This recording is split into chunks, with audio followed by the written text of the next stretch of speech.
Hello powerful one, welcome to this edition of Inner Growth to Usezwa Elimihe. As you can see again, it is a handheld edition and I'm going to do my best to make it short. I am Usezwa Anthony Elimihe. You know me, I am in the game of helping you grow from inside out. That is the dream.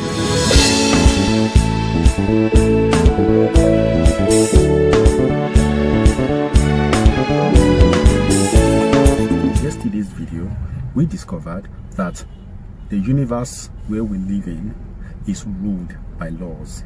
Yes, the universe we live in is run by laws, ruled by laws, controlled by laws, determined by laws. Yes, but we are not the lawmakers of this universe.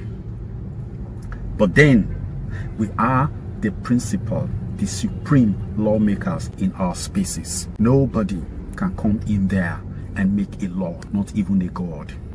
The Supreme One requires our permission for him to have his way in our lives. That is why there are bad people and there are good people. Bad people are not struck down by any force because they are simply bad. They are given the opportunity to mend their ways, to discover their folly and become better people. If they don't, they can even live a good life and then end their life when the time comes and they can face judgment, whatever it is thereafter. The law of the universe does not change anything, but in your space you are the chief lawmaker and your law is supreme, and that you are not to allow the laws of your birth, the laws of your race and the laws of your environment to be the one that rule your life in entirety. It is okay for the laws to be responsible for your skin tone, for your height, for where you live in. It's okay. In fact, where you live in, you have a right to change it if you want to, for your own good. But when you allow the entire law to be responsible for your day-to-day existence, it becomes a problem. This is why I say that the idea of even identifying with the suffering and the pains and the problems of your race because you are a member of that race itself is an abuse of your humanity. It's a misuse of your power. You don't have to inherit the sufferings of your race just because you are a member of that race. You have to make a law. Your race is your karma.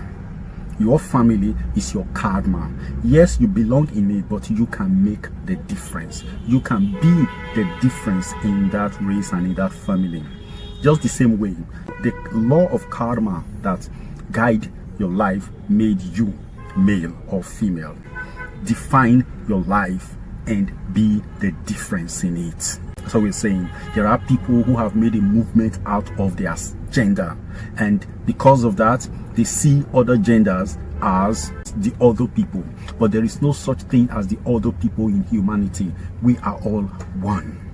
Our genders, our race are a function of our pre-birth decisions. We made those decisions anyway. Like I said, karma is not the law of some god or of some arbitrary council running our lives. No, karma is the law we made before we entered this body. At that time, our vision was colored by a lot of universal conditioning. But right now, you can change a lot of these laws. It's within your power. In talking about the ability to change these laws, there is something that is very important that I want to really harp on today. That is all I say today, and you get it right. I have made this video.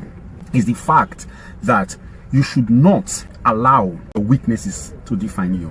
A lot of people, because they feel so guilty about weaknesses that they carry around, they have made those weaknesses to become a stumbling block to their life. They have made those weaknesses the barrier to their progress. They came to the conclusion that as long as those weaknesses are in their life, they cannot progress.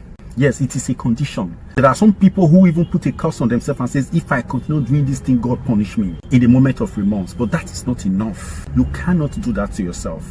Weaknesses are not even you. They are thoughts that found places in your system, and because you were off guard, they now began to sprout their characters and their natures using your organs and your system.